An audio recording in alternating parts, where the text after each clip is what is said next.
All right, one of the things you need to worry about when we watch a video is I do not slow down and pause like I do in class because you have the pause button. So you may spend some time having to pause, rewatch, that kind of stuff, because I'm not going to take the time to waste time just sitting here for you to catch up. Because like I said, these videos take forever to upload. So you'll probably feel like I'm talking and going a lot faster than I did in class.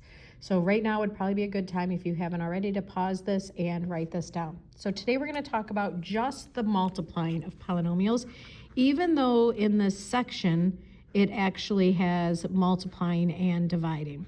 So we're just going to be multiplying today, and there's different kinds of multiplying. We are going to be multiplying monomials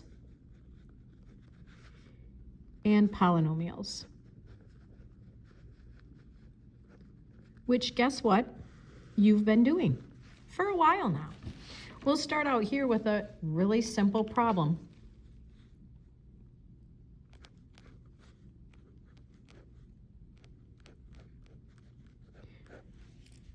Three times 4x minus 7.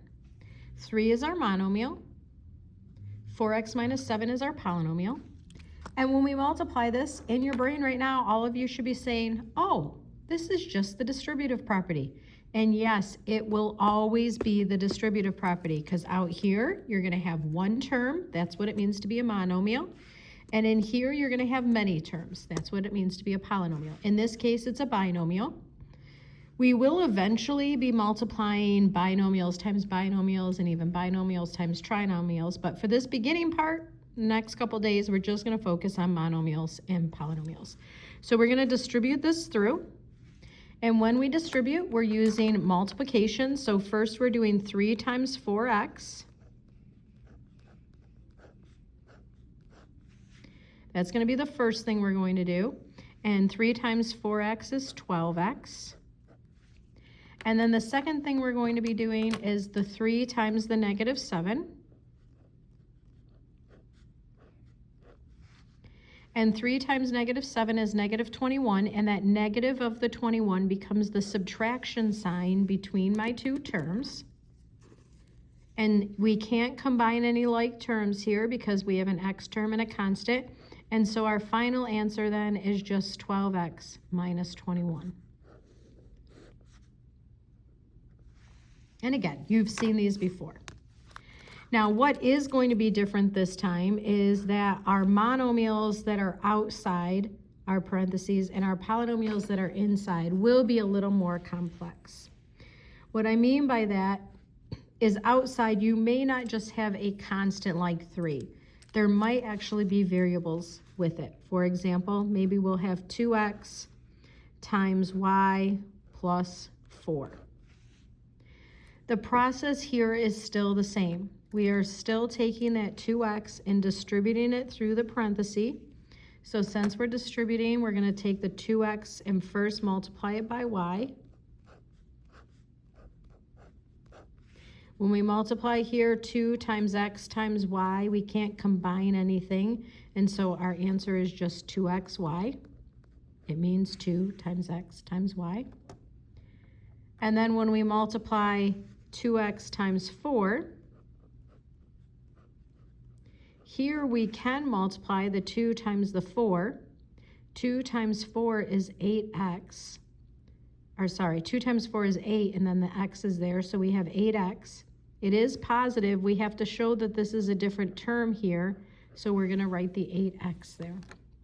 We cannot add these together. Remember, to have like terms, the variable part and the exponents have to be the same.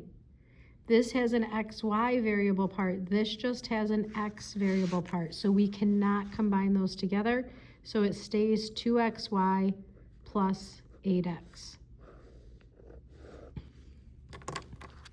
Now, what is the biggest new thing here is the fact that now that we know our exponent rules, we can change things up and even have, instead of just 2 different variables, we might have, for example, 4x squared, and we're multiplying by 5 minus 2x.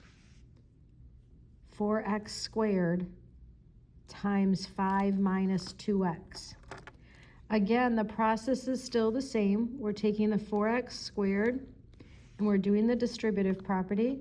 So first we're taking 4x squared and we're multiplying it by 5. The things that can multiply together there are the 5 and the 4. So that's going to become 20x squared. So we have 20x squared.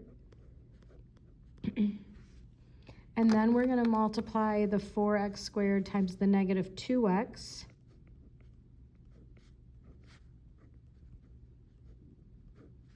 And what we can do there is we can multiply the coefficients together. This is from the last chapter. 4 times negative 2 is negative 8. X to the second times x to the first. The rule is if my bases are the same, I keep the base and add the exponent. So we end up getting negative 8x to the third. So that becomes our second term. We cannot combine these together, even though they both have x's. One has a power of 2, the other one has a power of 3, so these stay separated. So we have 20x to the second minus 8x to the third, and that's our final answer. So those exponent rules that we did in the last chapter are going to come in here as we do these. Now there may be a time or two when instead of just having a binomial that you're multiplying your monomial by, you might have a trinomial. So you might have something like negative 2m times 6m squared minus 5m plus 4. So we have a monomial times a trinomial. Well, the distributive property still works the same. We're going to distribute the monomial, the number outside the parentheses, to every term inside of the parentheses. Talked about what separates terms before. Terms are separated by addition or subtraction signs. And so we have 3 terms here, so we're going to have to distribute the negative 2m 3 times to each of those terms. So first, we're taking negative 2m and multiplying it by 6m squared. So the coefficients can multiply together. Negative 2 times 6 is negative 12. M times m squared is m to the third. So we have negative 12m to the third. And then next, we're taking negative 2m and multiplying it by negative 5m. So negative 2 times negative 5 is positive 10. M times m is m to the second power. Because again, when we multiply variables, we keep the base the same and we add these exponents. 1 and 1 makes 2. So we have 10m squared, which is going to be added because it's a positive. And then finally, for the last, we have negative 2m times 4. And the negative 2 can multiply by the 4, so we have negative 8. M doesn't have anything to multiply by, so it's negative 8m. So the negative of the 8m becomes a subtraction sign. We have minus 8m. So our final answer here is negative 12m to the third plus 10m squared minus 8m.